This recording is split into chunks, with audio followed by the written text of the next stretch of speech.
A year ago, my life had collapsed around me. I'd worked myself into exhaustion. My father died suddenly, and my relationships were in turmoil. Little did I know at the time, out of my greatest despair was to come the greatest gift.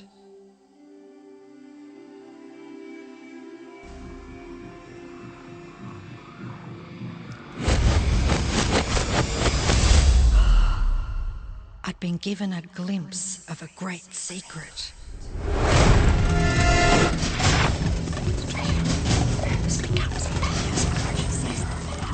I began tracing the secret back through history.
I couldn't believe all the people who knew this. They were the greatest people in history.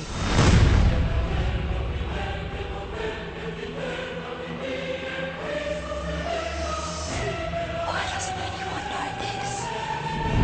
All I wanted to do was share the secret with the world. I began searching for people alive today who know the secret.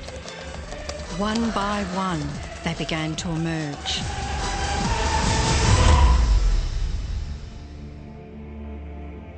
You know, this secret gives you everything you want.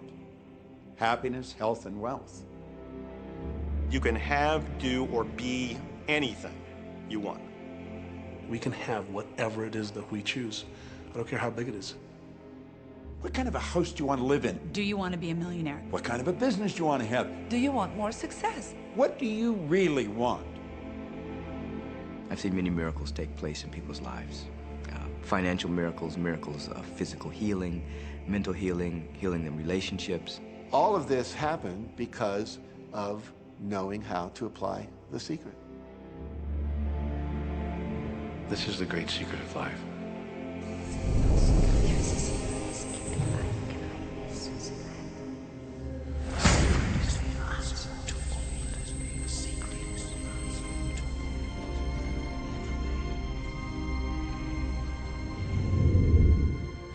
You've probably been sitting there wondering, what is the secret?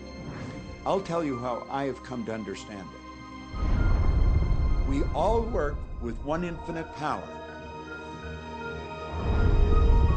We all guide ourselves by exactly the same laws. The natural laws of the universe are so precise that we don't even have any difficulty building spaceships. We can send people to the moon, and we can time the landing with the precision of a fraction of a second. I don't care if you're in India, if you're in Australia, New Zealand, Stockholm, or London, or Toronto, or Montreal, or New York. We're all working with one power, one law. It's attraction. The secret is the law of attraction. Everything that's coming into your life, you are attracting into your life. And it's attracted to you by virtue of the images you're holding in your mind.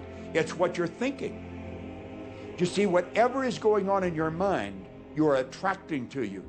Now, wise people have always known that. You can go right back to the ancient Babylonians. They've always known this. It's a small, select group of people. Why do you think that 1% of the population earns around 96% of all the money that's being earned? Do you think that's an accident? It's no accident. It's designed that way. They understand something. They understand the secret. And you are being introduced to the secret. The simplest way for me to look at the law of attraction is if I think of myself as a magnet, and I know that a magnet will attract to it. Very basically put, the law of attraction says that like attracts like, but we're really talking at a level of thought. Our job as humans is to hold on to the thoughts of what we want, make it absolute clear in our minds what we want, and from that we start to invoke one of the greatest laws in the universe, and that's the law of attraction. You become what you think about most, but you also attract what you think about most. If you see it in here, you're going to hold it here. And that principle can be summed up in 3 simple words. Thoughts become things. What most people don't understand is a thought has a frequency. Every thought has a frequency. We can measure a thought. And so if you're thinking that thought over and over and over again, or if you're imagining in your mind, okay, having that brand new car, having the money that you need, building that company, finding your soulmate, if you imagine what that looks like, you're emitting that frequency on a consistent basis. Thoughts are sending out that magnetic signal that is drawing the parallel back to you. See yourself living in abundance, and you will attract it. It always works. It works every time with every person. Here's the problem. Most people are thinking about what they don't want, and they're wondering why it shows up over and over and over again. The law of attraction doesn't care whether you perceive something to be good or bad, or whether you don't want it or whether you do want it. It's responding to your thoughts. So if you're sitting there looking at a mountain of debt, feeling terrible about it, that's the signal you're putting out into the universe. Wow, I feel really bad because of all this debt I've got. You're just affirming it to yourself. You feel it on every level of your being. That's what you're going to get more of.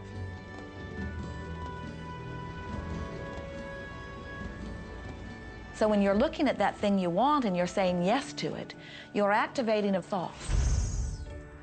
And the law of attraction is responding to that thought and bringing you things that match that.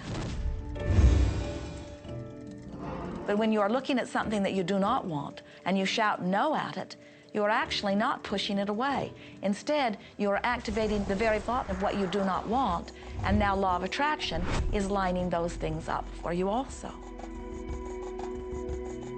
This is a universe that is based upon attraction. Everything is about attraction. The law of attraction is always working. Whether you believe it or understand it or not, it's always working. You might be thinking about the past or the present or the future, but whether you're remembering or observing or imagining, still in that process you are activating thought. And law of attraction, which is the most powerful law in the universe, is responding to your thought. Creation is always happening.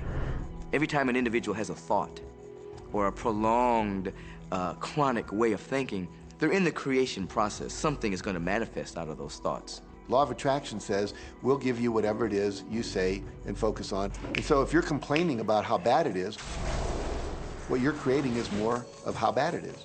Oh, look, I got that.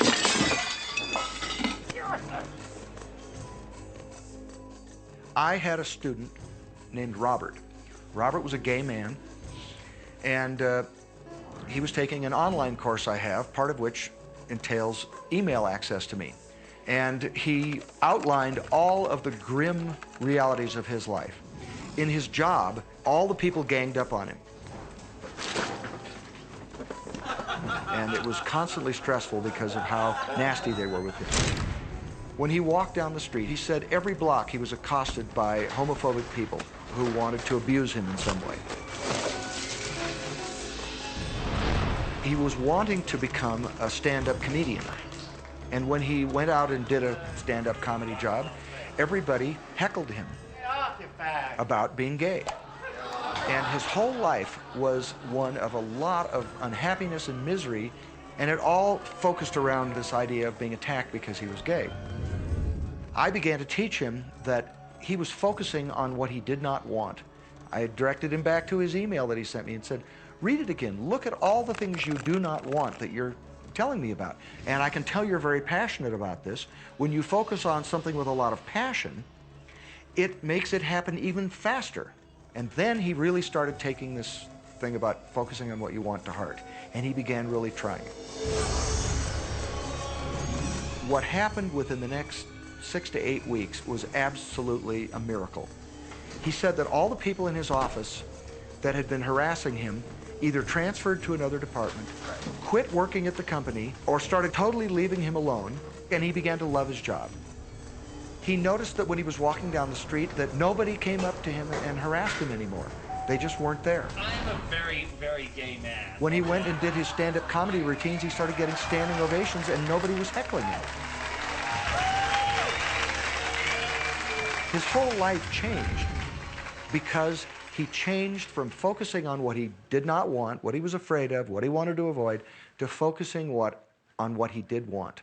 So we may be very positive in our outlook and orientation, and we tend to attract positive people and positive events and circumstances. We may be very negative in our orientation, or very angry, in which case we tend to attract negative, angry people and negative, angry circumstances.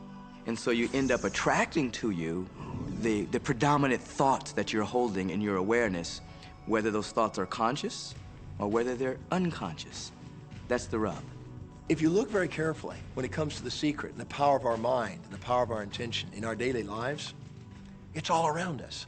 All we got to do is open our eyes and look.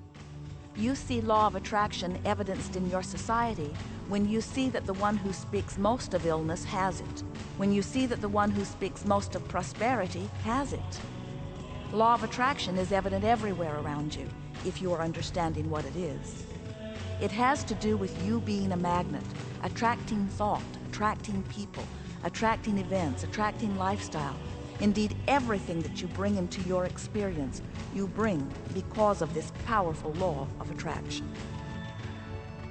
I mean, I'm not talking to you from the point of view of just wishful thinking or imaginary craziness. I'm talking to you from a deeper, basic understanding.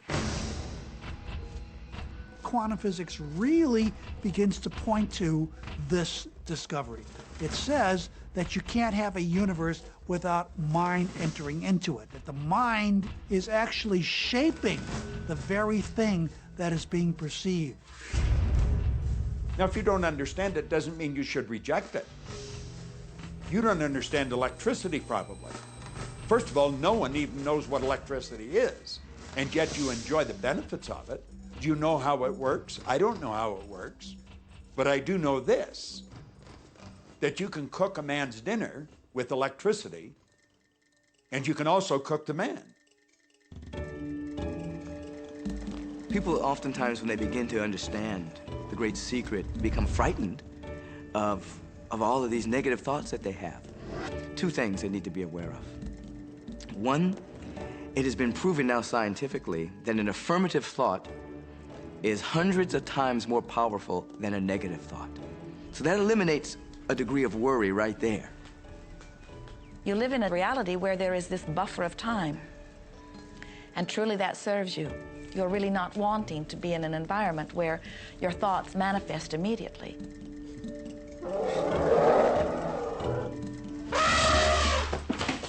The evidence is long in coming, and that is really a good thing. So you want to become aware of your thoughts, you want to choose your thoughts carefully, and you want to have fun with this, because you are the masterpiece of your own life. You are the Michelangelo of your own life. The David that you are sculpting is you, and you do it with your thoughts. The leaders in the past who had the secret wanted to keep the power and not share the power. So they kept people ignorant of the secret. People went to work, they did their job, they came home. They were on a treadmill with no power because the secret was kept in the few. We live in a universe in which there are laws. Just as there's a law of gravity, if you fall off a building, it doesn't matter whether you're a good person or a bad person, you're gonna hit the ground. Everything that's around you right now in your life, including the things you're complaining about, you've attracted. Now, I know at first blush that's going to be something that you hate to hear. You know, you're going to immediately say, I didn't attract the car accident. I didn't attract this particular client. I didn't particularly attract the debt. I didn't attract whatever it happens to be that you're complaining about. And I'm here to be a little bit in your face and to say, yes, you did attract it. And this is one of the hardest concepts to get. But once you've accepted it, it's life transforming. This is part of the overall giant secret here. And most of us attract by default. We just think that we don't have any control over it. Our thoughts are on autopilot, our feelings are on autopilot, and so everything is just brought to us by default. Now, if this is your first time to hear this, it may feel like, oh, I have to now monitor my thoughts. This is going to be a lot of work. It will seem like that at first, but that's where the fun begins. We do not encourage that you try to monitor your thoughts. That will sort of make you crazy. There are so many thoughts coming to you from so many different directions about so many different subjects. That's where your emotional guidance system comes in. Your emotions, your emotional guidance system is what helps you to understand what you're thinking. So your thoughts cause your feelings. The emotions are this incredible gift that we have to let us know what we're attracting. There are only two emotions from our perspective. One feels good and one feels bad. You call them all sorts of different things, but essentially, all of those negative emotions, whether you call it guilt or anger or frustration, all feel much the same. They do not feel good. And all of those are guidance saying that which you are thinking about right now is not in line with what you are really wanting. On another level, it's called bad frequency or bad vibes or whatever you want to call it. The one that feels good, that feeling of hope or happiness or love, that good feeling, that positive emotion, is guidance saying that which you are thinking right now is in alignment with what you are wanting. So it's really so simple. It's right there. The answer is, what am I attracting right now? Well, how do you feel? I feel good. Well, good. Keep doing that. Our feelings are a feedback mechanism to us about whether we're on track or not, whether we're on course or off course. The better you feel, the more in alignment you are. The worse you feel, the more out of alignment you are. What you are doing as you are moving through the variety of your day-to-day experience is you are offering thoughts that are literally formulating your future experience. And you can tell by the way you feel if the things that you're moving toward will please you when you get there.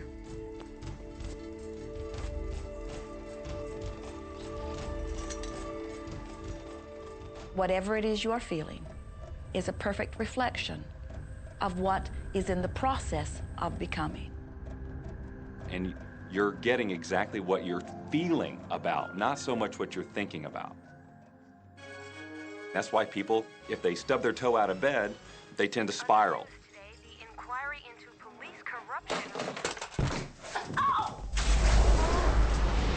The whole day goes like that, you know?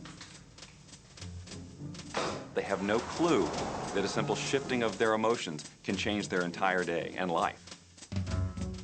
If you start out having a good day and you're in that particular happy feeling, as long as you don't allow something to change your mood, you're going to continue to attract, by the law of attraction, more situations, circumstances, people that sustain that happy feeling.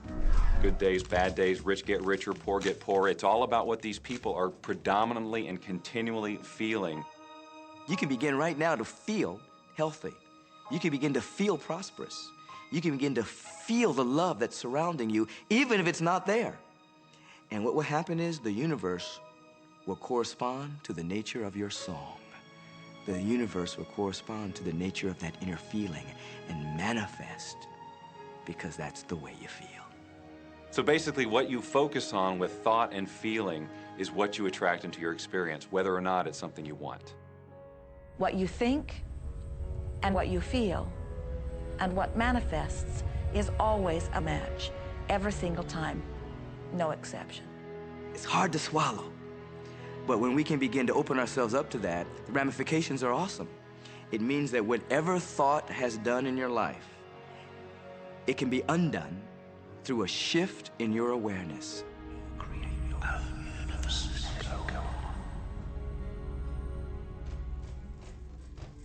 It's really important that you feel good, because this feeling good is what goes out as a signal into the universe and starts to attract more of itself to you.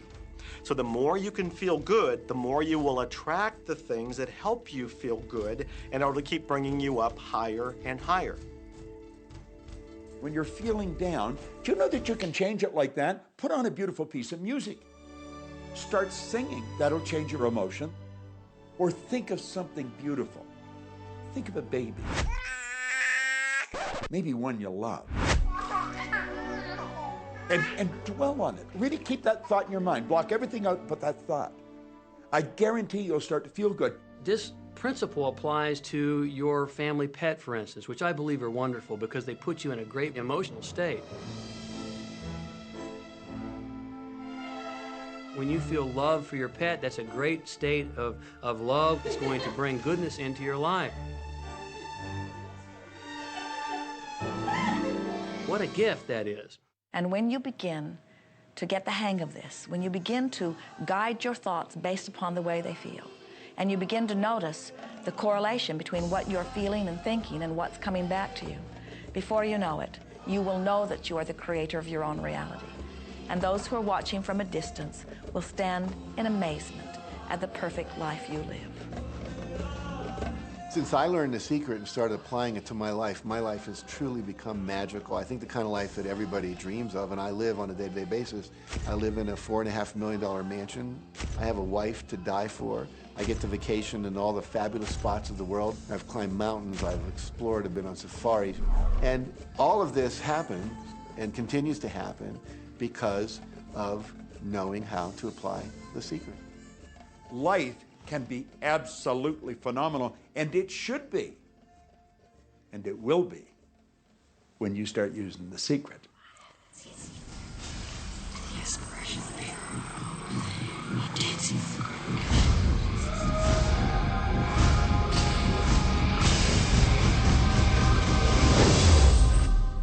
Well, a lot of people ask me what their job is in the creative process and what the job of the universe is. So let's look at that for a moment. Let's use this metaphor. If you think about Aladdin and his lamp, you've probably heard of that one.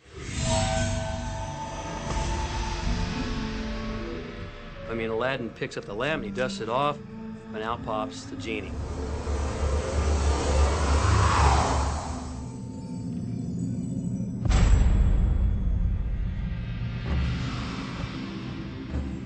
And the genie always says one thing. Your wish is my command. If you trace the story back to its origins, you know, we now think that there's 3 wishes, but if you trace the story back to its origins, there's absolutely no limit whatsoever to the wishes. Think about that one. Now, let's take this metaphor and blow it out and apply it to you in your life. Remember, Aladdin is the one who always asks for what he wants. Then you've got the universe at large, which is this grand genie, and traditions, you know, have called it so many different things. Your holy guardian angel, your higher self. I mean, we could put any label on it, and you choose the one that works best for you. But every tradition has told us there's something bigger than us. And the genie always says one thing. Your wish is my command. So we like to say to you that the creative process is a 3-step process. Step 1 is you must ask for what you want. You do not need to use words to ask. In fact, the universe is not even hearing words from you. The universe is responding completely to your thought.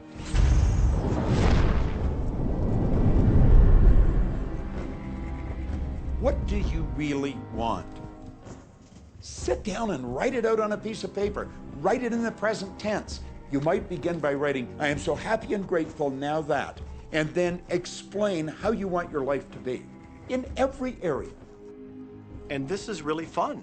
This is like having the universe as your catalog, and you flip through it and you go, well, I'd like to have this experience, and I'd like to have that product, and I'd like to have a person like that. It is you just placing your order with the universe.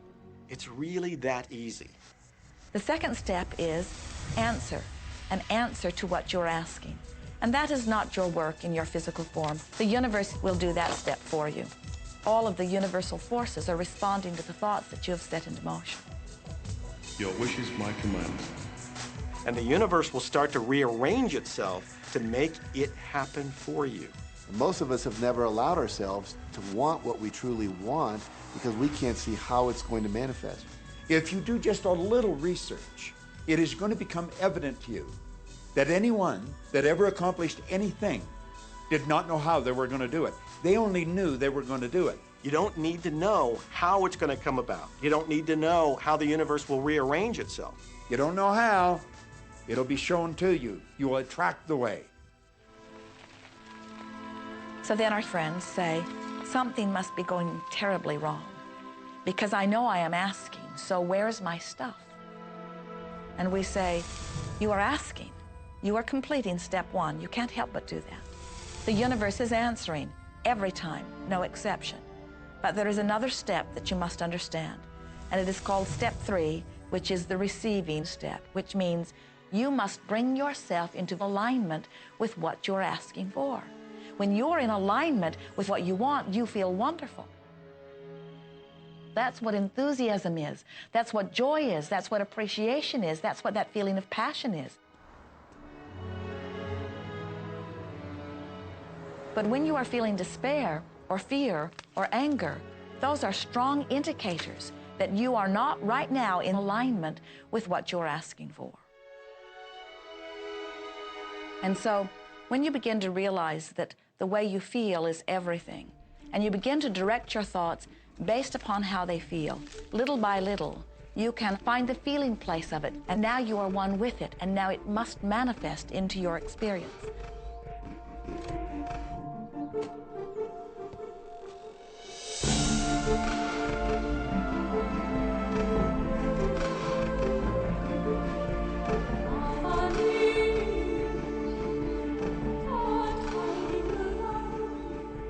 And when you turn that fantasy into a fact, you're in the position to build bigger and better fantasies. And that, my friend, is the creative process. So the law of attraction, the study and practice of the law of attraction is just figuring out what will help you generate the feelings of having it now. Go test drive that car. Go shop for that home. Get in the house. Do whatever you have to do to generate the feelings of having it now and remember them.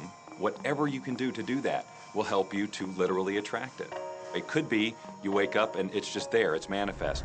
Or you might get some inspired idea of some action to take. You certainly shouldn't be going, well, I could do it this way, but man, I would hate that, because you're not on the right track if that's the case.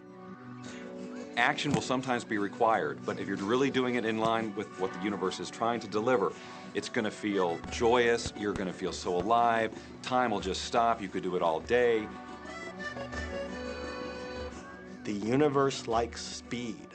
Don't delay, don't second guess, don't doubt. When the opportunity's there, when the impulse is there, when the intuitive nudge from within is there, act. That's your job. And that's all you have to do. You will attract everything that you require. If it's money you need, you'll attract it. If it's people you need, you'll attract it. If it's a certain book you need, you'll attract it. You've got to pay attention to what you're attracted to. Because as you hold images of what you want, you're going to be attracted to things and they're going to be attracted to you. But it literally moves into physical reality with and through you. And it does that by law. You can start with nothing. And out of nothing, and out of no way, a way will be made. Think of this, a car driving through the night, the headlights only go 100 to 200 feet forward, and you can make it all the way from California to New York driving through the dark because all you have to see is the next 200 feet. And that's how life tends to unfold before us. And if we just trust that the next 200 feet will unfold after that, the next 200 feet will unfold after that, your life will keep unfolding, and it will eventually get you to the destination of whatever it is you truly want because you want it.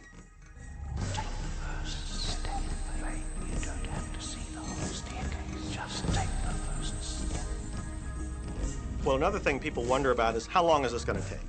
How long will it take to manifest the car, the relationship, the money, whatever it happens to be?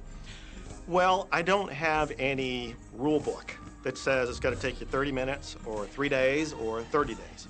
I think it's more a matter of you being in alignment with the universe itself. Size it's nothing to the universe. It is no more difficult to attract on a scientific level something that we consider huge to something that we consider infinitesimally small. The universe does everything it does with zero effort. Grass doesn't strain to grow. It's effortless. It's just this great design.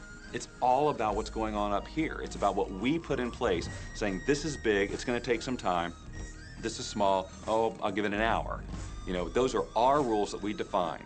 There are no rules according to the universe. You provide the feelings of having it now, it will respond. Some people have an easier time with little things, and so we sometimes say, well, start with something small, like a cup of coffee. Make it your intention to attract a cup of coffee today. Hold an image of talking to an old friend that you haven't seen for a long time. Somehow or another, somebody's going to start talking to you about that person. That person's going to phone you, or you'll get a letter from them. People are amazed how that I line up car parks, and I've done this right from when I first understood the secret. And I would visualize a car space exactly where I want it, and 95% of the time it would be there for me, and I just pull straight in. 5% of the time I have to wait just a minute or two, and the person would pull out and I'd pull in. So I do that all the time.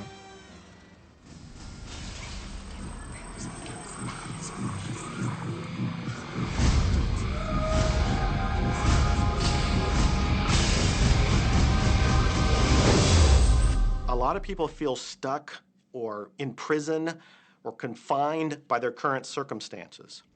And I'm trying to point out that whatever your circumstances right now, that is only your current reality. And current reality will begin to change as a result of watching this and beginning to use the secret. But sometimes it feels like you're stuck because you continue to think the same thoughts over and over again. And so you tend to get the same results over and over again. And the reason is because most people offer the majority of their thought in response to what they are observing. You see, if you're just looking at what is, then you're just thinking about what is. And when you think about what is, law of attraction gives you more of it. And then if you just observe what is, then you're just thinking about what is. And law of attraction gives you more of what is. And then if you just observe, well, we've been over this, haven't we? You have to find a way that you are approaching what is through a different vantage point. Most people look at their current state of affairs and they say, this is who I am. That's not who you are. That's who you were. You see, if you look at your current state of affairs right now, let's say, for instance, that you don't have a lot of money in your bank account, or you don't have the relationship that you want, or your health and fitness isn't up to par. That's not who you are. That's the residual outcome of your past thoughts and actions. So we're constantly living in this residual, if you will, of the thoughts and the actions we've taken in the past. When you look at your current state of affairs and define yourself by that, then you doom yourself to have nothing more than the same in the future. All that we are is the result we have thought. Okay, what can you do right now to begin to turn your life around? I'll tell you 2 or 3 things. Start making a list of things to be grateful for. Start with that, because this shifts your energy. It starts to shift your thinking. Where before this exercise, you might be focusing on what you don't have, and you might be focusing on your complaints, and you might be focusing on whatever the problems are. When you do this exercise, you start to go in a different direction. You start to be grateful for all the things that you feel good about. Gratitude is absolutely the way to bring more into your life. Every man knows that when his wife's appreciating him for the little things he does, what does he want to do? He wants to do more. It's always about appreciation. It pulls things in. It attracts support. I've said for many years that whatever we think about and thank about, we bring about. Because that's that feeling that you have to have, you know. And so for me, it's been such a powerful exercise every morning to get up and say thank you. Every morning when my feet hit the floor, thank you. And then I start running through what I'm grateful for as I'm going to brush my teeth and do the things I do in the morning. And I'm not just thinking about them and doing some rote routine, but I'm putting it out there and I'm feeling the feelings of gratitude. Because as soon as you start to feel differently about what you already have, you will start to attract more of the good things, more of the things you can be grateful for. Because you can look around and say, well, look, I don't have the car I want, I don't have the house I want, I don't have the health I want, I don't have the spouse I want. Whoop, back up, back up. Those are all the things you don't want. Focus on what you already have that you're grateful for. And it might be you have the eyes to watch this. It might be the clothes that you have. Yes, you might prefer something else, and you might get something else pretty soon if you start feeling grateful for what you have. I think everybody goes through times when they say, oh man, things aren't working right, or things are going bad, and there were some things going on in my family, and I found a rock. I was just sitting here holding this rock. You might see me carrying around. I found a rock. I stuck it in my pocket, and I said, you know what? Every time I touch this rock, I'm going to think of something that I'm grateful for. And so every morning when I get up in the morning, I pick it up off the dresser, I put it in my pocket, and I go through the things that I'm grateful for. At night, what do? You empty your pocket, and there it is again. And I've had some different experiences with that. I've had some amazing experiences. I had a guy from South Africa, and he saw me drop it. He said, what is that? Well, what's that? I explained it to him, so he started calling it a gratitude rock. Gratitude rock. 2 weeks later, I got an email from him, from South Africa. And he said, my son is dying from a rare disease. It's a type of hepatitis. He said, would you send me 3 gratitude rocks? Now, they're just rocks I found off the street, you know? So I said, sure. I had to make sure that the rocks were very special. And so I went out to the stream, looked, picked out the right rocks, and sent them off to him. 4 or 5 months later, I get an email from him. He said, my son's better. He's doing terrific. And he said, but you need to know something. He says, we've sold over 1,000 rocks at $10 a piece as gratitude rocks, and we've raised all this money for charity. Thank you very much. And so it's very important to be in an attitude of gratitude, as I call it. Another thing that I would suggest that you do right now to turn your life around, and this is so huge that I can't find the words to describe just how powerful this can be for you.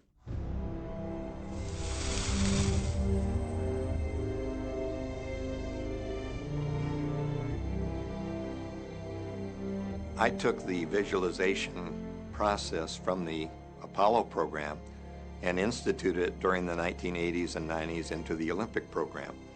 And it was called Visual Motor Rehearsal. When you visualize, then you materialize.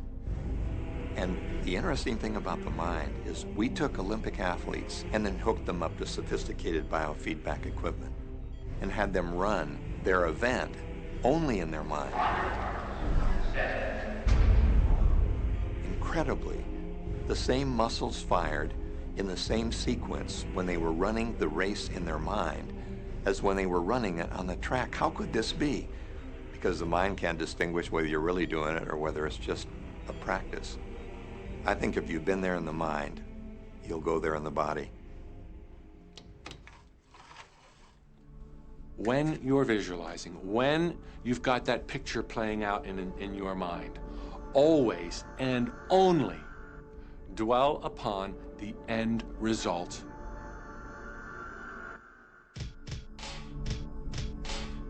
Here's an example. Look at the back of your hands right now. Really, look at the back of your hands. The color of your skin, the freckles, the blood vessels, the rings, the fingernails, the fake fingernails. Take in all those details right before you close your eyes. And then see those hands, your fingers, wrapping around the steering wheel of your brand new car.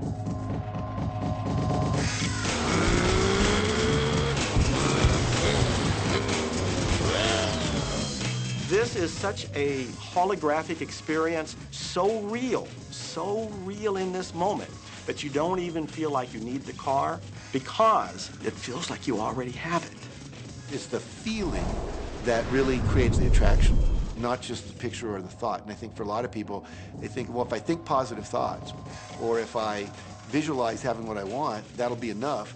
But if you're doing that and still not feeling abundant or feeling, loving and joyful, then it doesn't, from my mind, really create the power of the attraction. This is where the secret actually moves into action.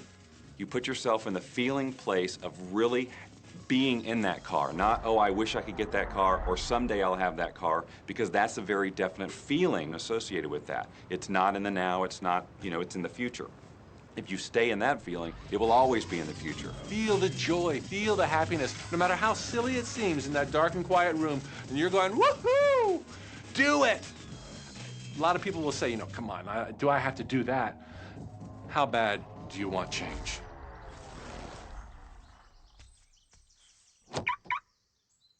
Now that feeling and that inner seeing will begin to be an open doorway through which the power of the universe will begin to express. What power is, I cannot say. All I know is that it exists. Our job is not to figure out the how. The how will show up out of the commitment and the belief in the what. The hows are the domain of the universe.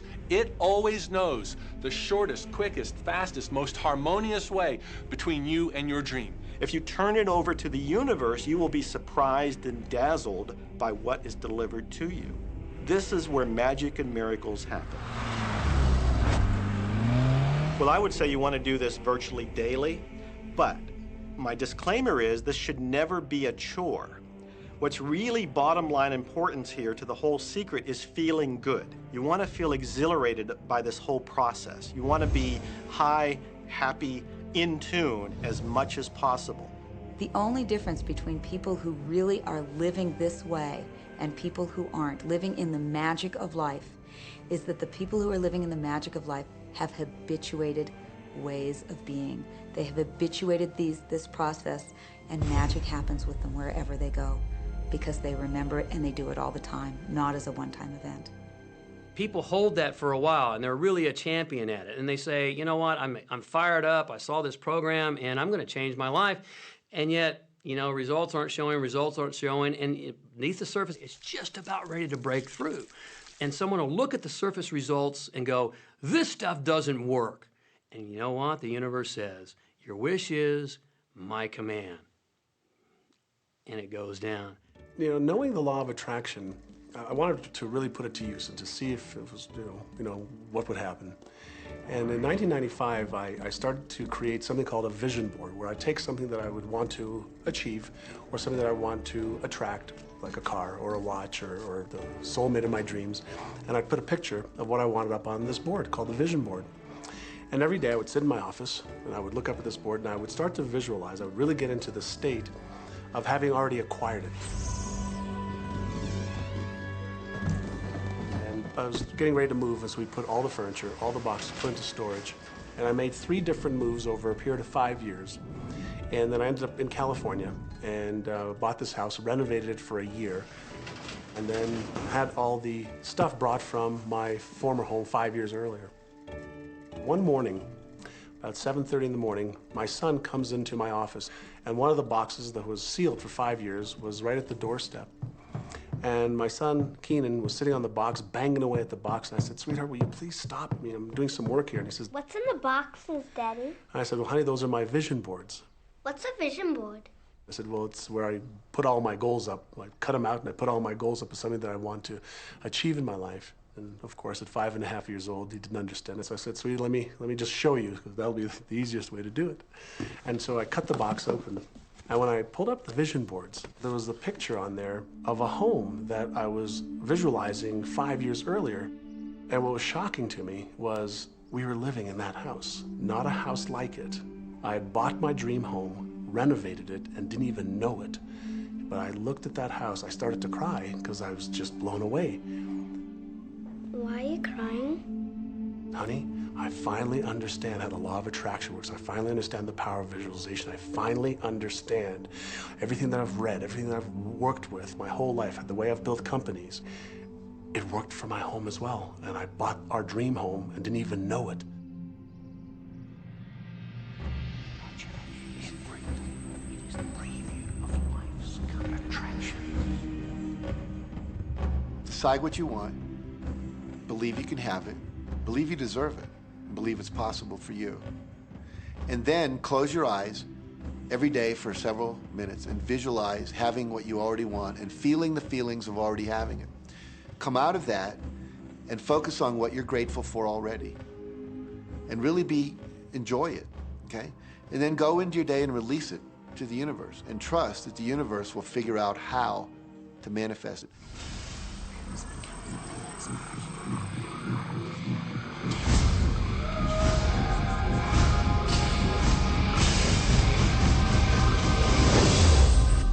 No, The Secret was definitely a real transformation for me because I grew up in a family where my dad was very negative, thought that rich people were people that had ripped everyone off, thought that anyone who had money, must have deceived somebody. And so I grew up with a lot of beliefs about money, that if you had it, it made you bad. Only evil people have money. And, money doesn't grow on trees. That was a big one. Who do you think I am, Rockefeller? That was one of his favorite phrases. So I grew up truly believing that life was difficult, that it was hard, you had to struggle. And it was only when I met W. Clement Stone that I literally began to shift my life. Whatever the mind of man can conceive and achieve. When I was working with Stone, he said, I want you to set a goal that's so big that if you achieved it, it would blow your mind. And you would know it's only because of what I've taught you that you would have achieved this goal. Well, at the time, I was making about $8,000 a year. And for some reason, I wanted something that was really measurable. So I said, I want to make $100,000 in a year. Now, I had no idea how I could do that. I saw no strategy, no possibility, but I just said, I'm going to declare that, I'm going to believe it, I'm going to act as if it's true, and release it. And so I did that. And one of the things he taught me was every day to close your eyes and visualize the goal as if it's already achieved. And I had actually made a $100,000 bill that I put on the ceiling. So the first thing I'd see when I woke up, I'd look up and there it was, and it would remind me that this was my intention. And then I would close my eyes and visualize having this $100,000 a year lifestyle. And interestingly enough, nothing major happened for about 30 days. I didn't have any great breakthrough ideas. No one was offering me more money. And all of a sudden, I was in the shower. It was about 4 weeks into it, and I had a $100,000 idea. It just came right into my head. I had a book I had written, and I said, if I could sell 400,000 copies of my book at a quarter each, that'd be $100,000. Now, the book was there, but I never had this thought. And one of the secrets, I think, is that when you have inspired thought, you have to trust it, and you have to act on it. Now, I didn't know how to do that. I didn't know how I was going to sell 400,000 copies. We'd never done that. And then I saw the National Enquirer at the supermarket. I had seen that millions of times, and it was just background. And all of a sudden, it jumped out of me as foreground, and I thought, wow, if readers knew about my book, certainly 400,000 people would go out and buy it. And about 6 weeks later, I gave a talk at Hunter College in New York to 600 teachers, and this lady comes up at the end and she says, that was a great talk. I'd like to interview you. Let me give you my card. And I said, who do you write for? I'm a freelancer, but I sell most of my stuff to the National Enquirer. And I had this little theme from the Twilight Zone went off in my head. Na, na, na, na, na, na, na. You're like, whoa, this stuff's really working. So that article came out, and our book sales started to take off. But the point I want to make is that I was attracting into my life all these different events, including this person. And to make a long story short, I did not make $100,000 that year. We made $92,327. But do you think we were like depressed and going, this doesn't work? No, we were going, whoa, this is amazing. And so my wife said to me, wow, if it works for 100,000, you think it'd work for $1 million? And I said, I don't know. I think so. Let's try it. My publisher actually wrote me a check as a royalty check for our first Chicken Soup for the Soul book. And he actually put a smiley face in his signature because it was the first $1 million check he'd ever written. And so I know from my own experience, because I wanted to test it, does this secret really work? And we put it to the test. It absolutely worked. And now I live my life from that every single day. Well, I can just imagine what a lot of people that are watching this are thinking. And that is, how can I attract more money into my life? How can I get more of the green stuff? How can I get more wealth and prosperity? How can I, when I love my job, deal with the credit card debt that I have? And the realization that maybe there's a ceiling on the money that can come in because it's coming to me through my job. How can I bring in more? Intended. This goes back to one of the things we've been talking about throughout the whole secret. Your job is to declare what you would like to have from the catalog of the universe. Well, if cash is one of them, say how much you would like to have. I would like to have $25,000 unexpected income within the next 30 days, or whatever it happens to be. It should be believable for you. Most people have a goal of getting out of debt. That'll keep you in debt forever. Whatever you're thinking about, you will attract. You'll say, but it's get out of debt. I don't care if it's get out or get in. If you're thinking debt, you're attracting debt.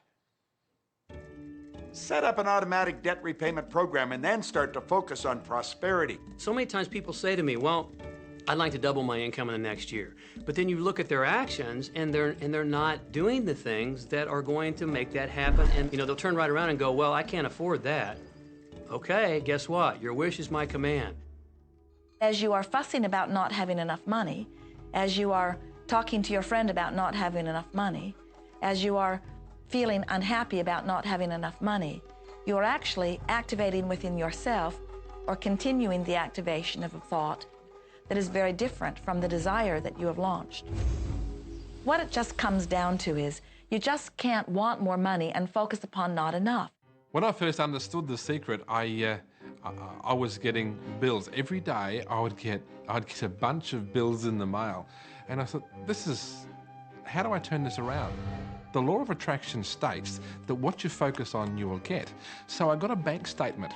I whited out the total and I put a new total in there. I put exactly how much I wanted to see in the bank. So I thought, what if I just visualize checks coming in the mail? So I just visualize a bunch of checks coming in the mail. Within just 1 month, things started to change. And it is amazing. Today, I just get checks in the mail. I get a few bills, but I get more checks than bills. I grew up on you have to work hard for money, you have to work hard for money. And so I replaced that with money comes easily and frequently. Now, in the beginning, it feels like a lie, right? There was a part of your brain that will say, oh, you liar, it's hard. So you have to know it's this little tennis match that will go on for a while. When it comes to creating wealth, wealth is a mindset. It's all about how you think. I'd say 80% of my coaching that I do one-on-one with folks is about their psychology and the way they think. And I know when people are listening, they say, oh, well, you can do it, I can't. Every person has the capability to change the way they're in a relationship and conversation with money. I find so many people who maybe make a tremendous amount of money, but their relationships stink. That's a technical term, by the way. And that's not wealth. It really isn't. You can go after the money and you might get rich, but it doesn't guarantee you'll be wealthy. I'm not suggesting that money isn't a part of wealth. It absolutely is, but it's only a part. And then I meet a lot of people who are quote unquote spiritual, but they're sick and broke all the time. That's not wealth either. Life is meant to be abundant in all areas. Many people in Western culture are striving for success. They want to have the home, they want their business to work, they want all of these things. But what I found in my research is that having those things certainly doesn't guarantee what we really want, which is happiness. And that's when all those outer things come. They don't come from going after them first to get happiness. It's backwards. You go for the sense of inner joy, of inner peace, of inner vision first, and then all the other things from the outside appear.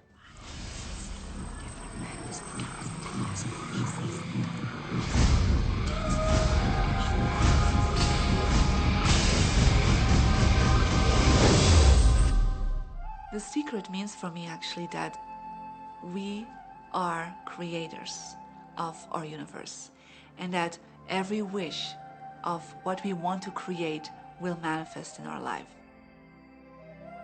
Therefore, it's very important what you wish, what your thoughts are, what your feelings are, because it will manifest.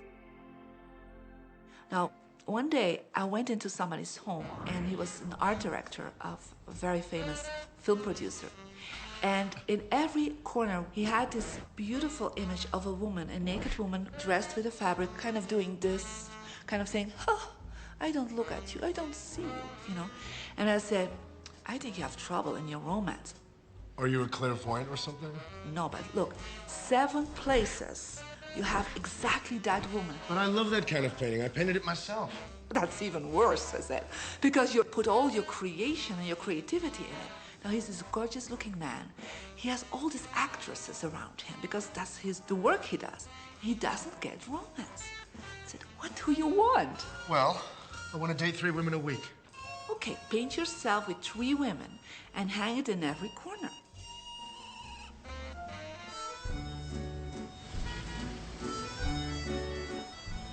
6 months later, see him in Europe and said, how is your love life? Great. They just call me. They all want to date me. Because that's your wish. Now I have like 3 dates a week. They're fighting over me. Good on you. But I really want to stabilize a little bit. I want marriage, and I want romance. Well, paint it, okay? So he painted a beautiful romantic relationship. And a year later, he got married and is very happy. Because he put another wish out. But he wished it in himself for years, but it did not happen. Because his wish could not manifest because the outer level of himself, his house, was just contradicting himself all the time. So if you know this knowledge, you should start playing with it. Inside relationships, it's important to first understand who's coming into the relationship. And I don't mean about your partner, I mean about you. How can you ever expect anyone else to enjoy your company if you don't enjoy your own company? And so, again, the law of attraction or the secret is about bringing that into your life, and you've got to get really, really clear. Here's the question I would ask you to consider. Do you treat yourself the way that you want other people to treat you?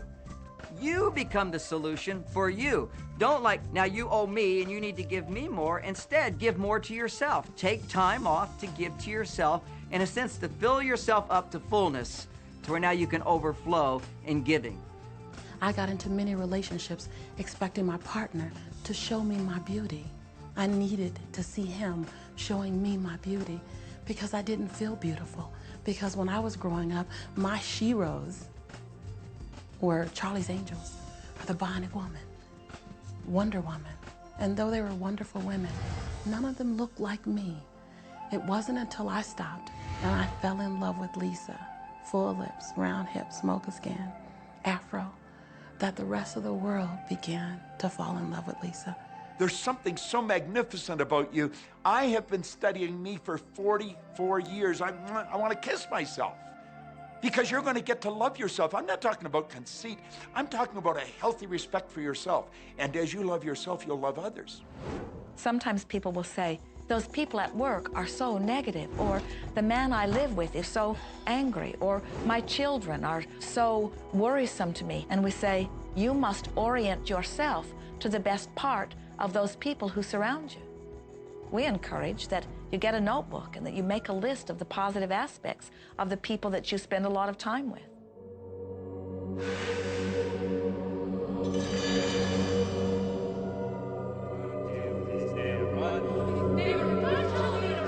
There could be someone that you have a terrible experience with, a terrible relationship with. And in the privacy of your own mind, and with quite a bit of work, we will admit, as you focus upon things that you like most, those people will become that mostly to you. And even though you cannot create in their reality, if they are in a mood or an attitude that doesn't match the mood or attitude that you have about them, they'll zig while you zag. Law of attraction will not put you in the same space together. Your frequencies don't match up. If you knew your potential to feel good, you would ask no one to be different so that you can feel good. You would free yourself of all of that cumbersome impossibility of needing to control the world or control your mate or control your child. You are the only one who creates your reality. For no one else can think for you. No one else can do it. It is only you. Every bit of it you.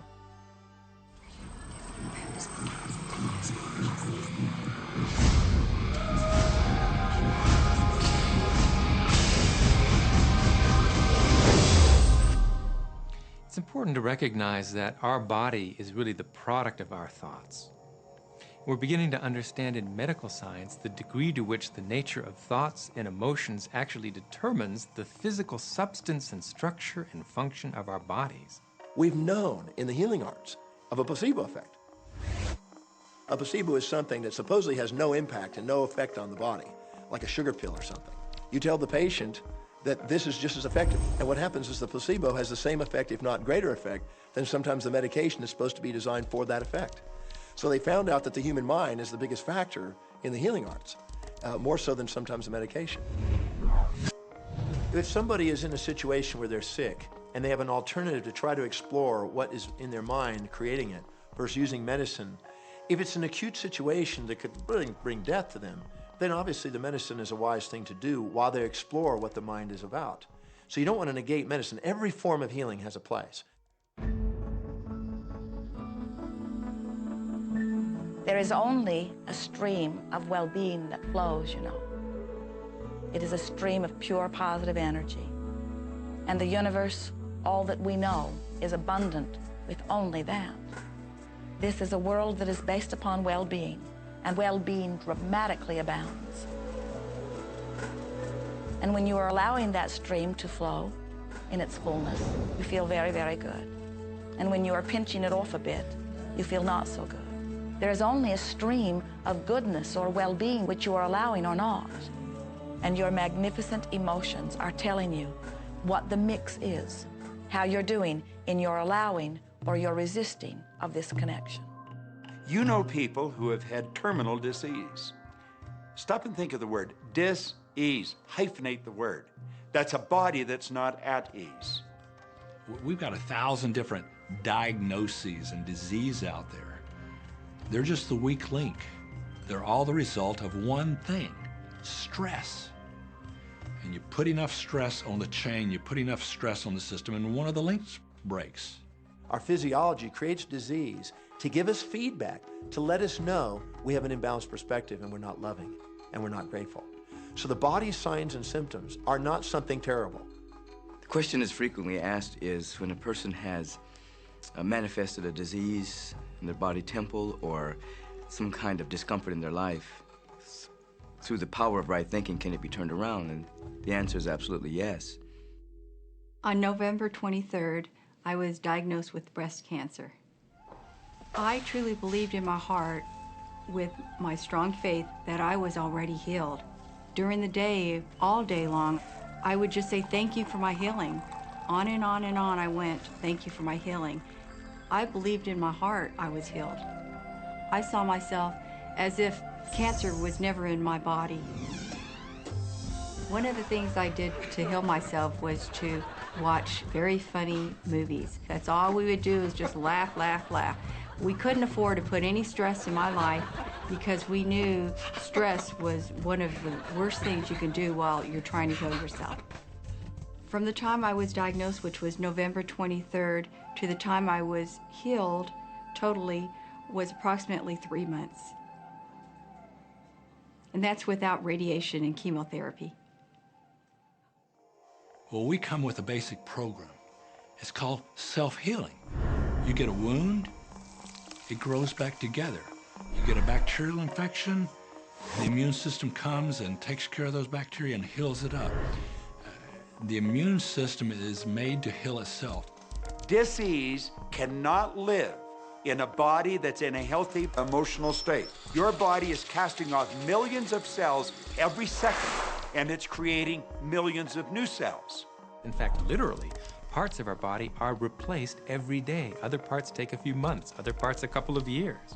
But within a few years, we have a brand new physical body. If you have a disease and you're focusing on it and you're talking to people about it, you're going to create more disease cells. See yourself living in a perfectly healthy body. Let the doctor look after the disease. Can you feel the difference between having painful arthritis in your hips and feeling fearful about it? Or having painful arthritis in your hips and feeling hopeful about it? The difference between fearful and hopeful is the difference between recovery or not. Happier thoughts lead to essentially a happier biochemistry, a happier, healthier body.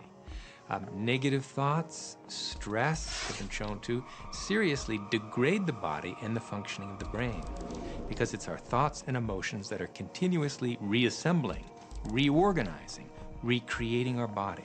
Remove physiological stress from the body, and the body does what it was designed to do. It heals itself.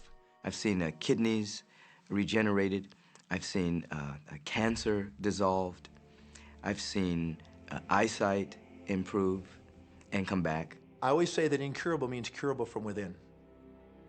You can change your life and you can heal yourself.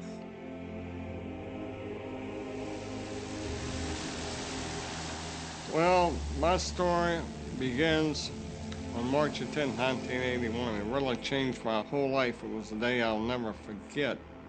I crashed an airplane.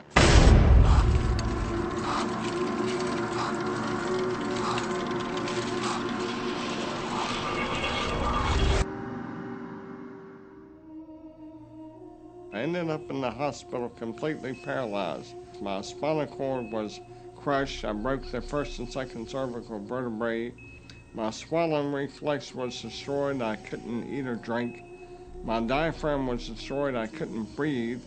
All I could do was blink my eyes. The doctors, of course, said all my life I'd be a vegetable. All I'd do is blink my eyes the rest of my life. That's the picture they saw of me, but it didn't matter what they thought. The main thing was what I thought.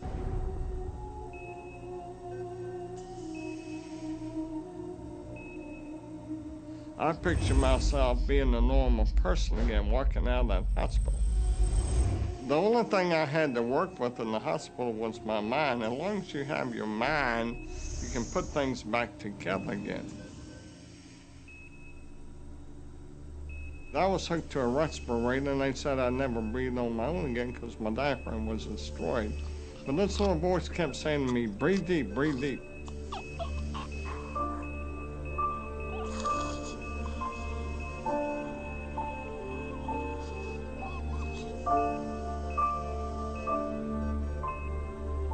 Finally, I was weaned from it. They were at a loss for an explanation. See, I could not afford to allow anything to come in my mind that would distract me from my goal and from my vision.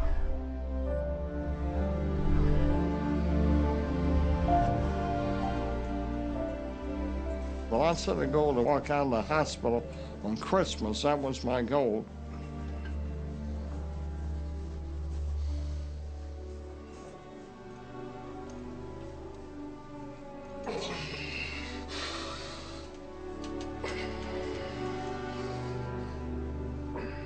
Eight months later, I walked out of the hospital on my own 2 feet.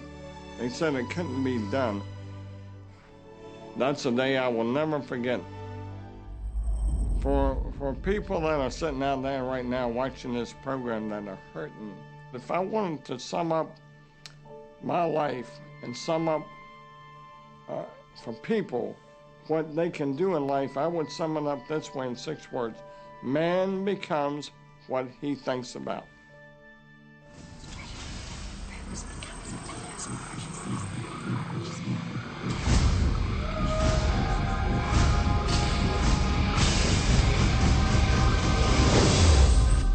We notice that there are so many people who are living life in a very conditional way. They look out and they see things that are wonderful and they say, yes, we want more of those. We would vote for that. We would support that with our time and energy and money. But then they look out and they see things that they do not want, terrible things that they do not want to live and that they do not want to see others live. And they say, we've got to do something about getting rid of those things. But they don't realize that as they push against the unwanted, they add power to it. In this world, there is a war against poverty and a war against cancer and a war against teenage pregnancy and a war against terrorism and a war against violence and a war against terrorism. We mentioned that there's a war against terrorism, and all of this pushing against is only adding to, because you can't say no and make it go away. When you shout no, law of attraction is lining that up. The reason that what you resist persists is because if you're resisting something, you're saying, no, I don't want this thing because it makes me feel this way, the way I'm feeling right now. So you're just putting out this really strong emotion of, wow, I really don't like this feeling, and it's there, and it just comes racing towards you. You know, the anti-war movement creates more war. The anti-drug movement has actually created more drugs because we're focusing on what we don't want, drugs. People will say, well, shouldn't I focus upon that? That is true.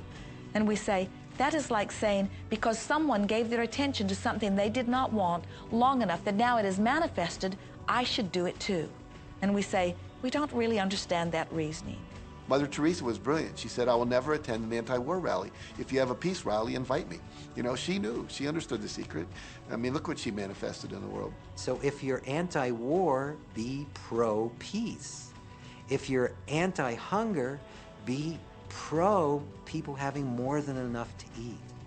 If you're anti a particular politician, be pro his opponent. Often elections are tipped in the favor of the person that people are really against because he's getting all the energy and all the focus. You want to focus on what you want, not what you don't want. It's okay to notice what you don't want because that gives you contrast to say, well, this is what I do want. But the fact is that the more you talk about what you don't want or talk about how bad it is, read about all of that all the time, and then say, oh, how terrible it is, well, you're creating more of that. You know, so many times people say to me, well, James, I have to be informed. Maybe you have to be informed, but you don't have to be inundated. Learn to become still and to take your attention away from what you don't want and all the emotional charge around it and place the attention on what you wish to experience. I always say when the voice and the vision on the inside become more profound and more clear and loud than the opinions on the outside, you've mastered your life. You are not here to try to get the world to be just as you want it to be. You are here to create the world around you that you choose, while you allow the world as others choose it to be, to exist also.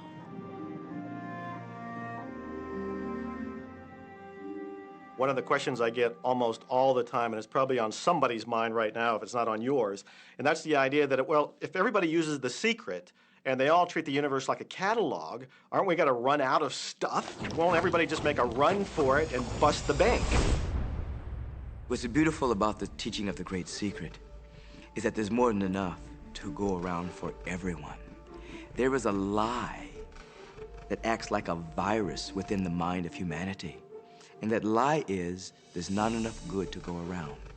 There's lack, and there's limitation, and there's just not enough.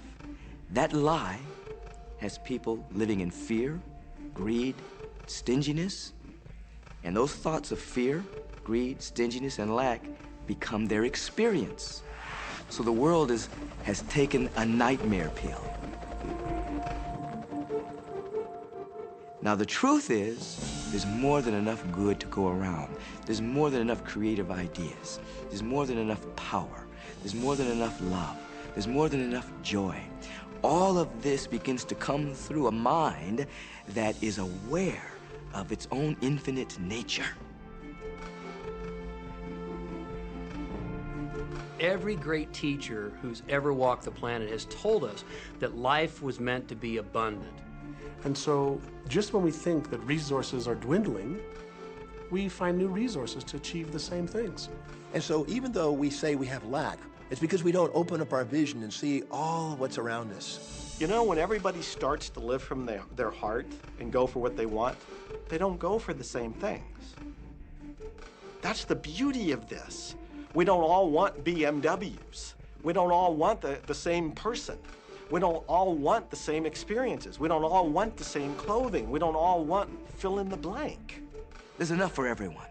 If you believe it, if you can see it, if you act from it, it will show up for you. That's the truth.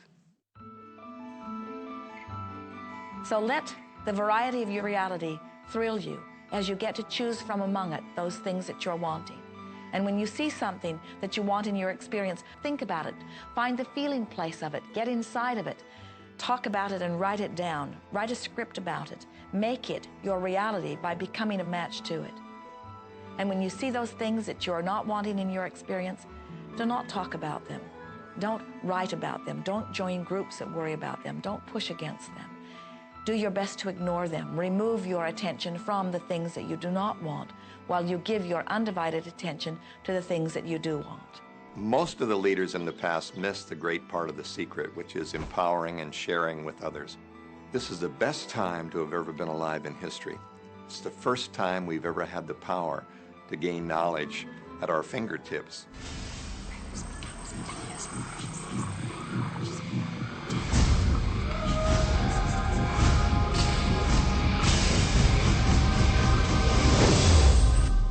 When we look around us, even at our own bodies, what we see is the tip of the iceberg. Think of this for a moment. Take your hand and look at it. Now, your hand looks solid, but it's really not. If you put it under a proper microscope, you'd see a massive energy vibrating. Everything is made up of the exact same thing, whether it's your hand, whether it's the ocean, or whether it's a star. Everything is energy. And let me help you understand that just a little bit. There's the universe, of course, and our galaxy, and our planet, and then individuals, and then inside of this body are organ systems, and then there's cells, and then there's molecules, and then there's atoms, and then there is energy. So there are a lot of levels to talk about something on, but everything in the universe is energy. I don't care what city you're living in, you've got enough power in your body, potential power, to illuminate the whole city for nearly a week. Most people define themselves by this finite body, but you're not a finite body. I mean, even under a microscope, you're an energy field. Well, what we know about energy is this. You go to a quantum physicist and you say, what creates the world? And he or she will say, energy. Well, describe energy. Okay, it can never be created or destroyed. It's always was, always has been. Everything that ever existed always exists. It's moving into form, through form, and out of form. Okay, great. You go to a theologian and you ask the question, what created the universe? And he or she will say, God. Okay, describe God. Always was and always has been, never can be created or destroyed, all that ever was, always will be, always moving into form, through form, and out of form. You see, it's the same description, just different terminology. And so if you think you're this meat suit running around, think again. You're a spiritual being. You're an energy field operating in a larger energy field. We're all connected. We just don't see it. There isn't an out there and an in here. Everything in the universe is connected. It's just one energy field. You are extensions of source energy, and you are here in these magnificent bodies, but your bodies have distracted you, for the most part, from who you really are. You are source energy. You are eternal beings. You are God force. You are that which you call God. Scripturally, we could say that we are the image and the likeness of God. We could say we are another way that the universe is becoming conscious of itself. We could say that we are the infinite field of unfolding possibility. All of that would be true. Every great tradition has told you that you were created in the image and the likeness of the creative source. That means that you have God potential and power to create your world, and you are. You are. And maybe you've created things to this point that are wonderful and worthy of you, and maybe you haven't. The question I'd ask you to consider is, do the results you have in your life, are they what you really want? And are they worthy of you? If they're not worthy of you, then when would now be the right time to change those? Because you have the power to do that. The power is under our control. You know, a lot of people feel like they're victims in life, and they'll often point to past events, perhaps growing up with an abusive parent or in a dysfunctional family. And I would add as a parenthesis here that most psychologists believe that about 85% of families are dysfunctional. So it's like all of a sudden you're not so unique. My parents were alcoholics, my dad abused me, my mother divorced him when I was 6. From the age of 13 to 18, I was involved in street gangs. I had a severe motorcycle accident. I was homeless at one point in Dallas. I lived in poverty for 15 years in Houston. When I was a child, I had learning difficulties, and I was considered learning disabled, and I was told I would never read, write, or communicate, never amount to anything, not go very far in life. I mean, that's almost everybody's story in some form or not. So that's just called so what. The real what is, what are you going to do now? What do you choose now? Because you can either keep focusing on that or you can focus on what you want. And when people start focusing on what they want, what they don't want falls away. And that part expands and the other part disappears. We are wanting you to come to the place where you're beginning to offer your thought deliberately, where you're guiding your thoughts on purpose, where you are the creator of your own experience because you are the manager of your own thoughts.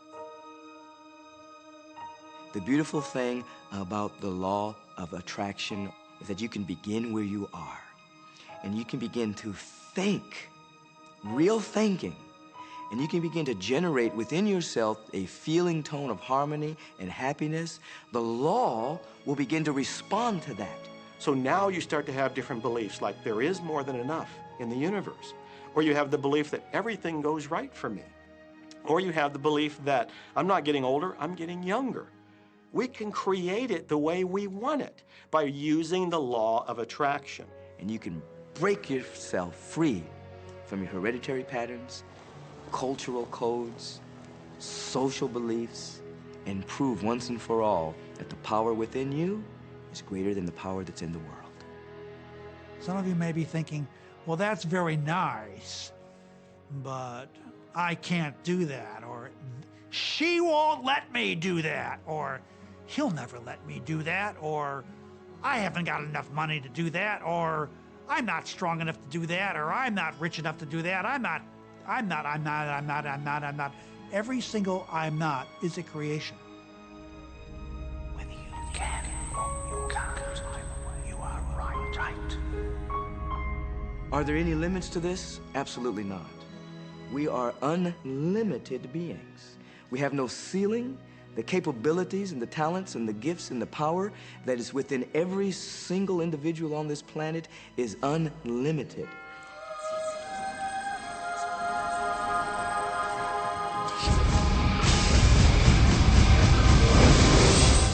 There is no blackboard in the sky on which God has written your purpose, your mission in life. There's no blackboard in the sky that says, Neil Donald Walsh, a handsome guy who lived in the first part of the 21st century, who, colon, then there's a blank, you know, and all I have to do to really understand what I'm doing here, why I'm here, is to find that blackboard and find out what God really has in mind for me. But the blackboard doesn't exist. So your purpose is what you say it is. Your mission is the mission you give yourself. Your life will be what you create it as, and no one will stand in judgment of it now or ever. It took a lot of years for me to get this, because I grew up very much with this idea that, you know, there was something I was supposed to do, and if I wasn't doing it, I was like, God wouldn't be happy with me, you know? When I really got that my primary aim was to feel and experience joy, then I began to do only those things which brought me joy. We have a saying, you know, if it ain't fun, don't do it, you know? Joy, love, freedom, happiness, laughter. That's what it is. And if you've just experienced joy sitting there and meditating for an hour, by golly, do that. If you experience joy eating a salami sandwich, then do that. When I pet my cat, I'm in a state of joy. When I walk in nature, I'm in a state of joy. So I want to constantly put myself in that state. And when I do that, then all I have to do is have the intention of what I want, and what I want manifest. So inner happiness actually is the fuel of success. Anything that makes you feel good is always going to be drawing in more. You are listening to this right now. It's you that drew this into your life. It's your choice whether you want to take it and utilize it. If it feels good, if it doesn't feel good, then you know, let it go. Find something that feels good, that resonates with your heart.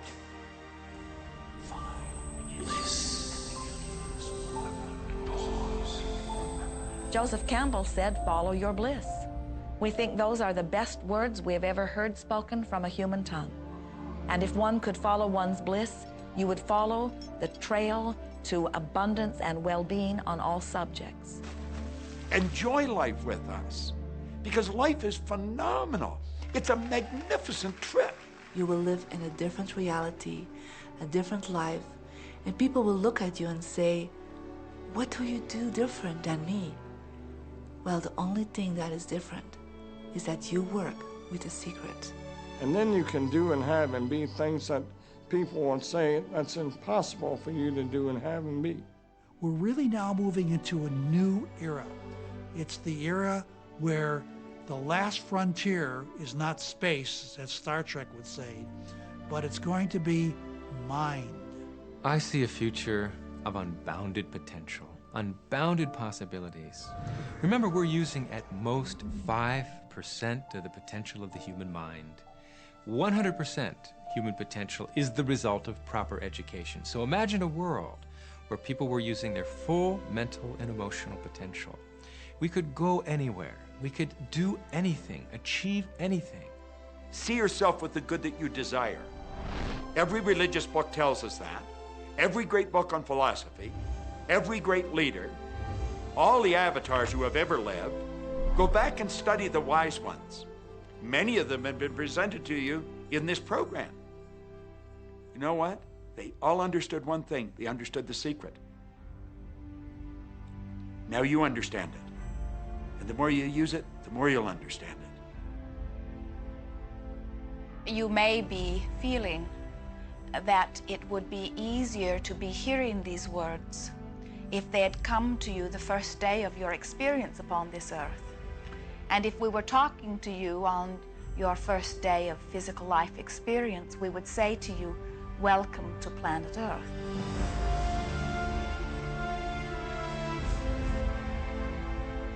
There is nothing that you cannot be or do or have.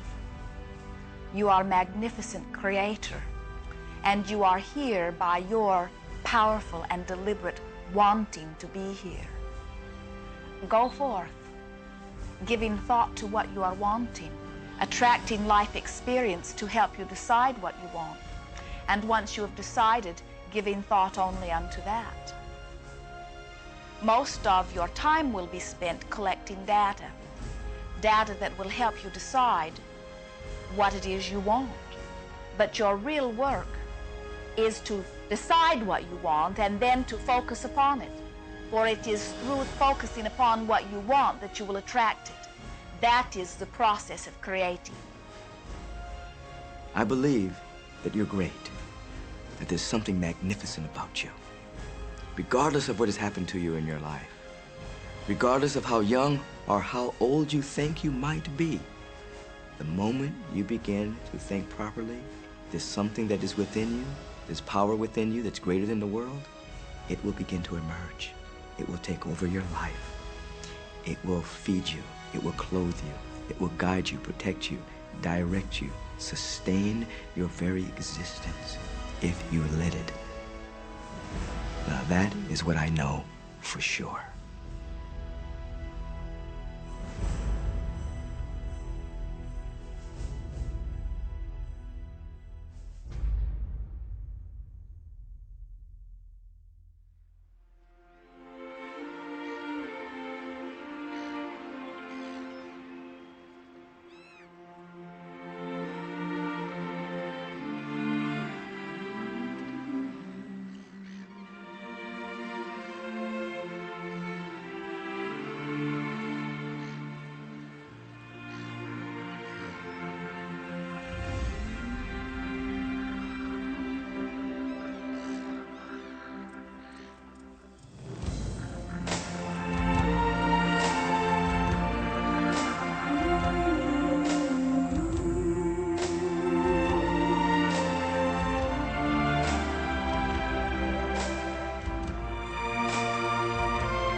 Easy about this.